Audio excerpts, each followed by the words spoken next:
The information shared in this episode is not intended to serve as a substitute for mental health services and is only intended to provide education and information to you, the listener.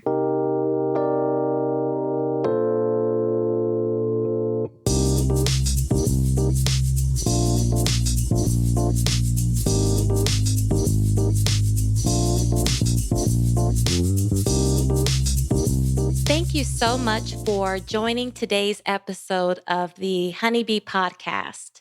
Today, I have the good fortune of sharing space with Dr. Angela Roman Clack. Dr. Angela Roman Clack is a licensed psychotherapist, doctorally trained clinician, and the owner of Clack Associates, LLC, a private practice outpatient counseling center in Southern New Jersey. She has been working in the mental health field for more than 25 years. Dr. Clack earned her doctorate in 2002 with a degree in clinical psychology from Argosy University, located in Washington, D.C. Dr. Clack is known for her ability to teach, supervise, coach, and provide training in various areas pertaining to children, adolescents, and their families. Dr. Clack provides treatment to those who experience depression, anxiety, grief and loss, as well as general emotional distress, and to those who experience difficulties in their relationships with others. Her approach to providing clinical care consists of teaching people how to recognize the ineffective patterns of their thinking and of their behaviors, which she's found to be rooted in difficulty with their ability to manage emotions skillfully. Dr. Clack is a passionate mental health professional, an inspiring speaker, and a dynamic author. Without further ado, here is Dr. Clack.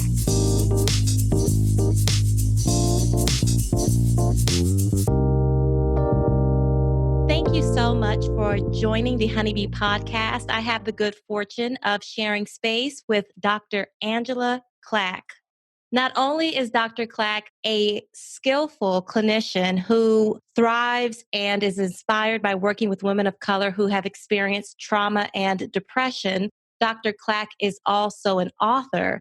And aside from us speaking about the typical clients that she works best with and what has inspired her to begin this work, we will be speaking about her book, Women of Color Talk: Psychological Narratives on Trauma and Depression. Without further ado, here is Dr. Clack. Hi, Dr. Clack. How are you doing? Oh, I'm so excited to be on with you. Hi, how are you? I'm doing very well, and I am excited too. I know you and I have been speaking for just a little bit of time about connecting and sharing wisdom, guidance, and education with our listeners today. So I'm very happy to be sharing space with you in this moment. Thank you. So, Dr. Clack, aside from the fact that your biography and everything will be in my show notes, I would love for you to share with our audience today what led you to become a clinical psychologist with the focus of working with women of color who have experienced trauma and depression. Well, I'll say that developing the niche around working with women of color has been more recent in the last 8 to 10 years of my career in mental health. I started out working with youth in residential care, group settings, and forensic kinds of things. So I've always worked with young people and their families. And it always has been, fortunately, system work. So I've worked with youth in foster care and out-of-home placement. And it's been the last 8 to 10 years of my practice that I expanded to working with adults. And even more recently, working with women of color has become more of a passion of mine. So it's a newer kind of direction for me, but it's always been in my heart to work with persons who have had some really difficult experiences in their life that they're having a very difficult time to recover from.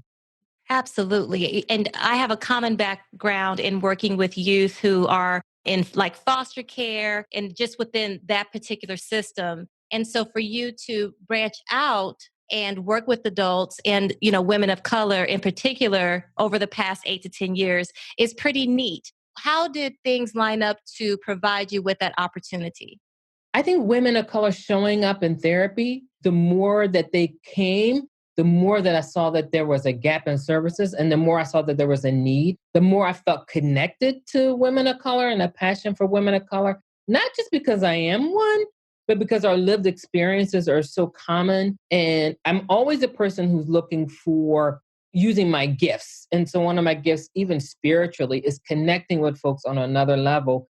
And I know that being a woman of color, if people are struggling to find someone who can identify, relate, and understand their experiences so that they would come to a place to seek help. And if I could be one of those people, then for me, that's kind of where my heart is. So one of the newest quotes that I've adopted, and I believe everyone is crediting Maya Angelou, is that people don't care how much you know until they know how much you care.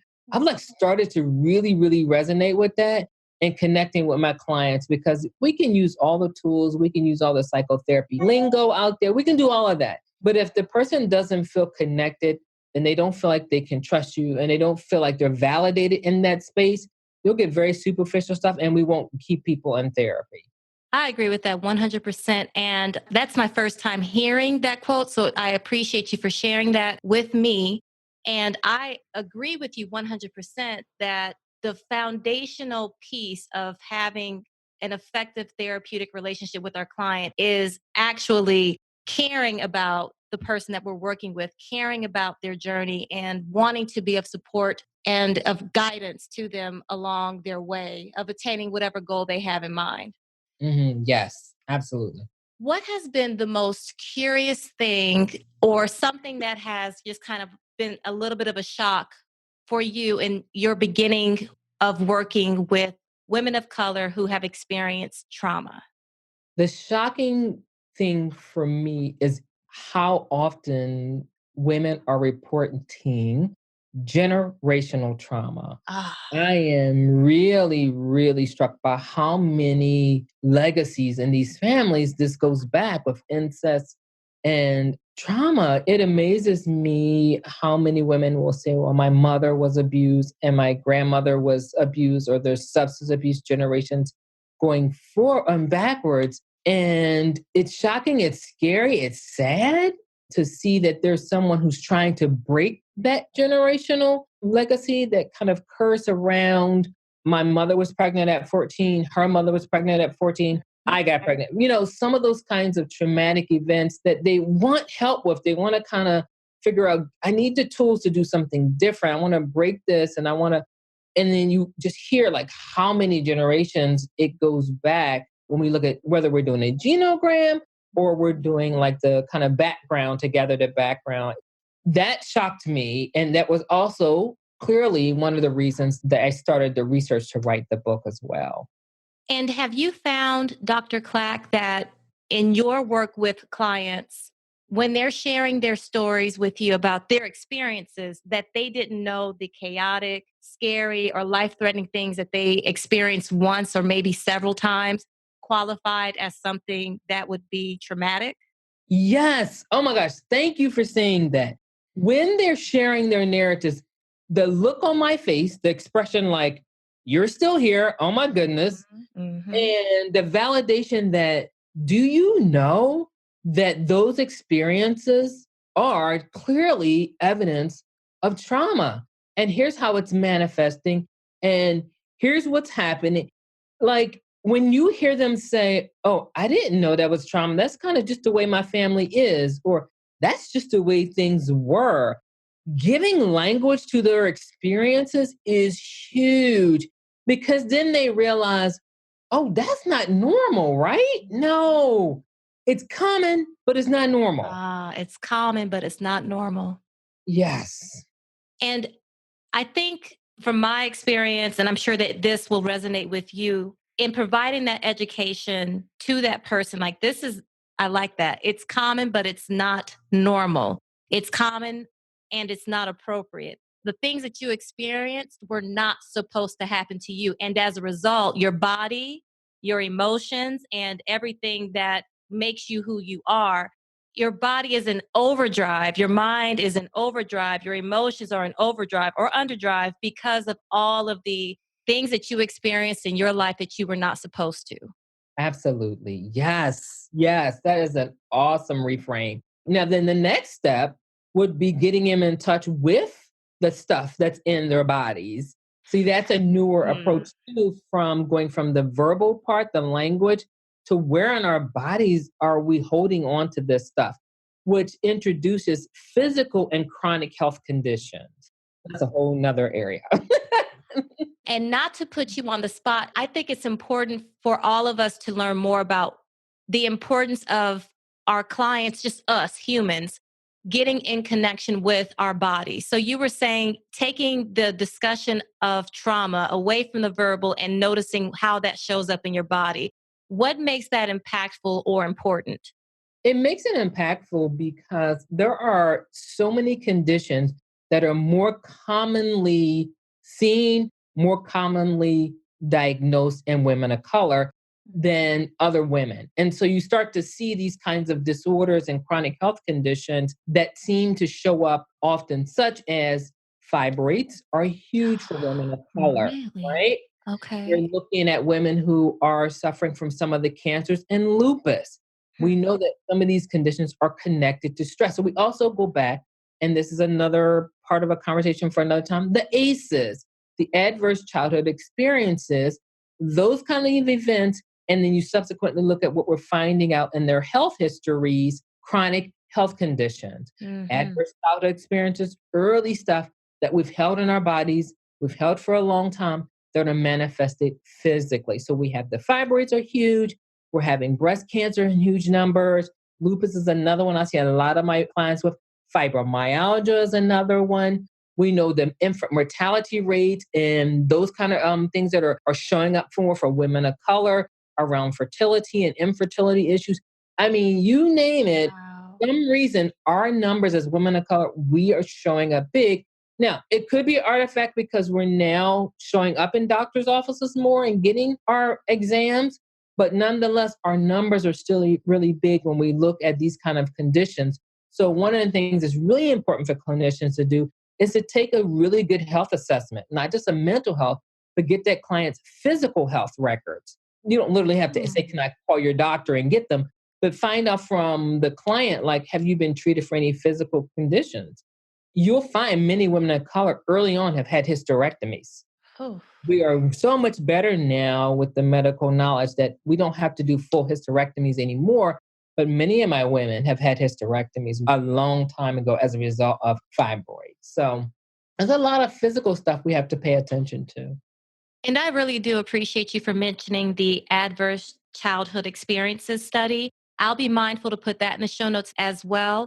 I've read over that a few times in the recent past, and it just is invaluable information. I appreciate also the guidance as clinicians, the importance of us being mindful of our clients' physical health and asking for their physical health records within reason, of course, but kind of finding out how trauma and all of the neurochemicals that come from the brain due to traumas and how that's affected the body, that could really guide the course of our work with our clients. Now, we're going to jump around a little bit because that's how my brain works. Mhm. In speaking about your book, I know that through your wonderful work with your clients, you have been able to take the narratives from your sessions and couple it with clinical information to create the book Women of Color Talk: Psychological Narratives on Trauma and Depression. Can you share with us more about your book? And then I have a question about a particular section. Okay, absolutely. And thank you for inquiring about that. So, the book was birthed out of my frustrations. So, my practice was growing in the last 8 years around, again, women of color. And so many of the women who came in, their story started with, I should have came here a year ago. I picked up the phone, I put the phone down. I wanted to come, and people told me that I'm crazy, or I would be afraid I'd be perceived as crazy. And so the more and more women that were coming were sharing their stigmas and the different kinds of things that kept them from seeking psychotherapy. And then I was getting more and more women, and really the practice started to take off in treating women of color. And I was running out of space in my practice. I was like, I can't see everybody. Right. And I said, how do I reach those women that will never step foot in an office for fear of stigma, for fear or lack of information around how to access care, or the inability financially with lack of insurance to get good quality mental health care? And then how do I reach those women who may come once and not return? I was like, how do I speak globally to this issue? And at the time, I was working on a coach with my business, and she encouraged me, maybe you need to write a book. Hmm. And so that's really kind of how it was birthed, out of a need to reach as many women as I can who may never, ever come into the office, may never come into anybody's office, but are in need of really good, sound clinical information and practical support around dealing with trauma and depression. And so that's kind of the birth of the book. That's wonderful. I have to ask you, were you a little terrified when your friend or colleague said, "Hey, you should write a book"? A lot, not a little, a lot. A lot, because I have never thought of myself as an author. So when we go to graduate school, it's like you go to school, you study, you get your degree, you get your license, you practice. I never in my wildest dreams, as much as I love to read, I've been reading a long time since I was a little girl, loved the physical feel of books in my hand. Never would I have thought that one would be one that I wrote. And so I picked up and put down my manuscript probably for 2 years. Picked it up, put it down. I worked on it. I just couldn't. That dream, that vision was just difficult. And then finally, I hired a book coach. Huh. I found someone who understood my vision, and we wrapped that thing up in 6 months. But yeah, it was big. It was too big, but it really wasn't. Once she helped me to kind of get myself organized. But yeah, I was a lot of scared. I love it. I really appreciate you for being scared and doing it anyway, because your willingness to do that has been a wonderful contribution to women who have read the book and who will read the book. So thank you for that. You're welcome.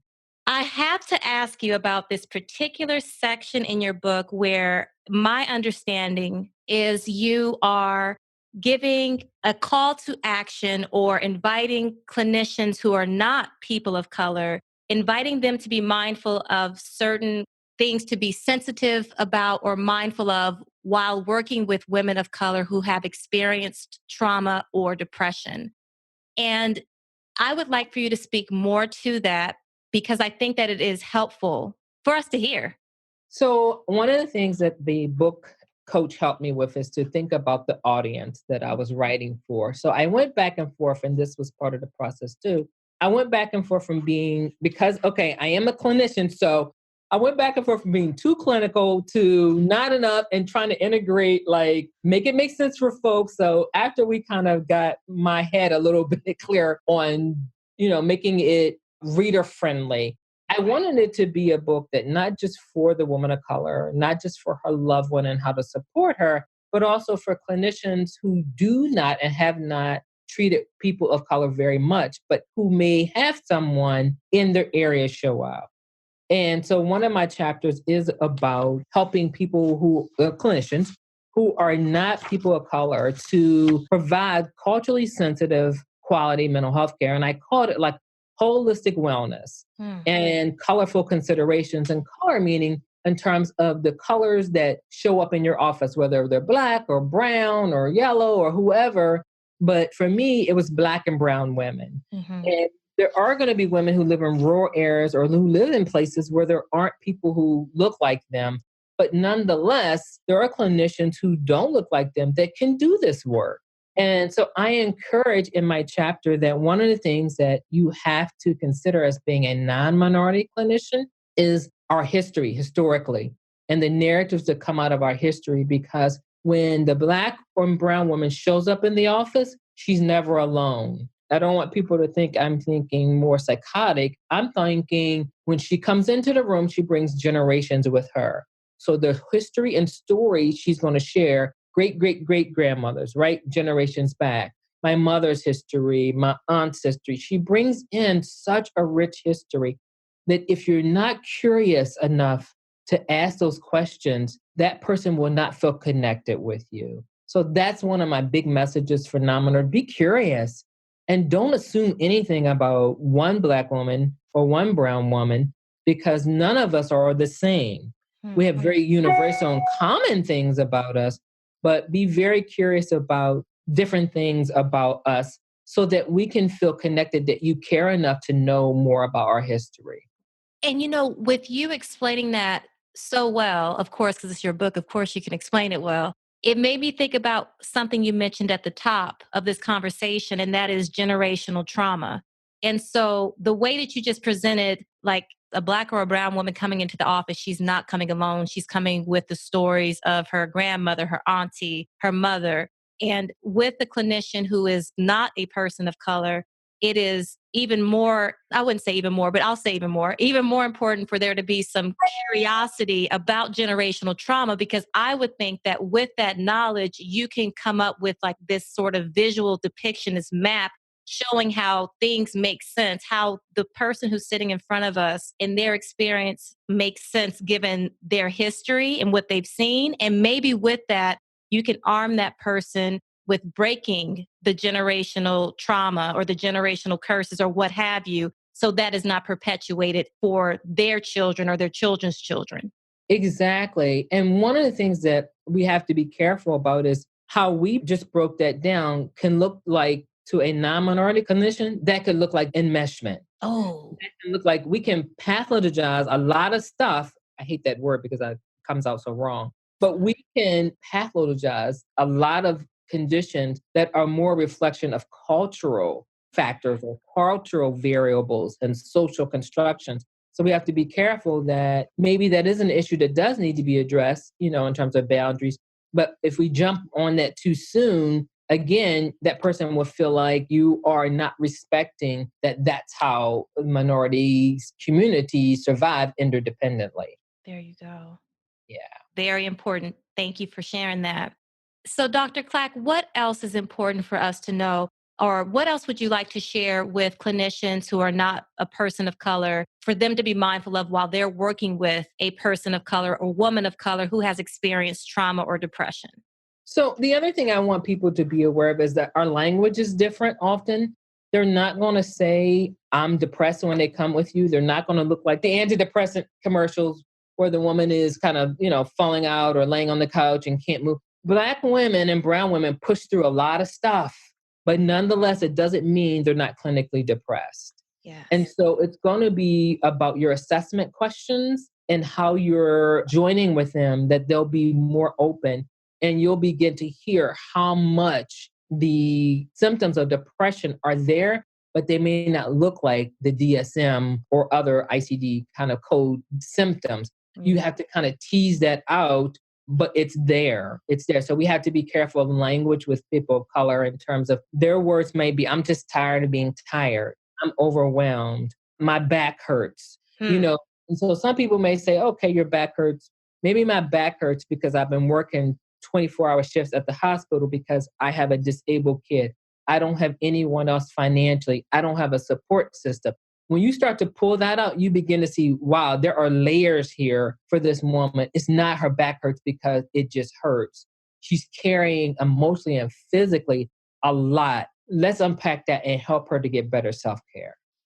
And so, Dr. Clack, this has been a wonderful conversation, and just the whole energy of our chat. I could keep you on the phone for a Right? very long time. And I'm also mindful that you probably have many things to attend to. So I want to ask you this: Yeah. what is one kernel of truth or one nugget of wisdom that you would like to share with our audience today? Hmm. Okay, so two things together.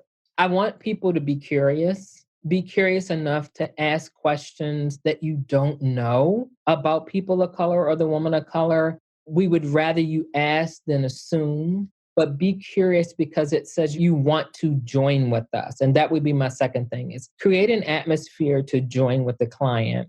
One of the things that I don't do very much, I used to because I was taught to, this is how you assess, is you start jumping into your clinical questions really quickly. My women of color, and I'm pretty sure this is probably common, when they come in, they're ready to jump into stuff.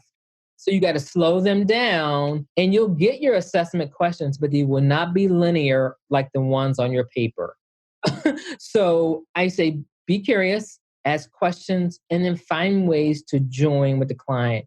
And even if you're not a clinician of color, find ways to make your environment and your atmosphere inviting so that they feel, like this is a safe place for them, that there's some validation. So you may want to buy some artifacts, some cultural artifacts, maybe like a statue or a picture that's something that says for them, oh, I can belong here. You don't have to have it like a Afrocentric type of therapist where they may have their whole space created that way because that's who they treat, but find ways to just make it affirming for them.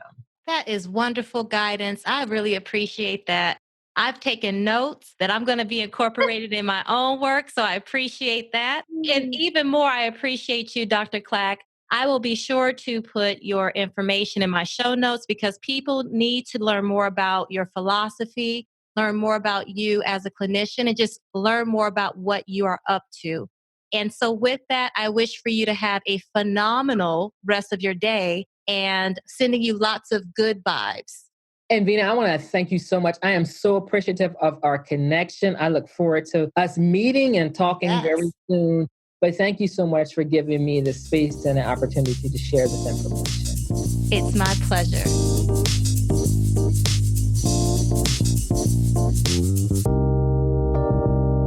I had such a wonderful time chatting with Dr. Angela Clack. She provided invaluable information, excellent guidance, and two great ideas for clinicians to be of support to their clients in ways that maybe they have not considered. I hope that you found this chat with Dr. Clack to be helpful. Thank you again for tuning in to the Honeybee Podcast. Please be mindful that I will be putting Dr. Clack's information in the show notes. Please feel free to check her out on the various social media platforms that she has, as well as to go on her website to learn more about her practice. And while you are on the internet, please go to my website, myhoneybeetherapy.com, to learn more about what I have going on and just because it's a pretty cool website. Again, thank you for tuning into the Honeybee Podcast. Until next time, peace.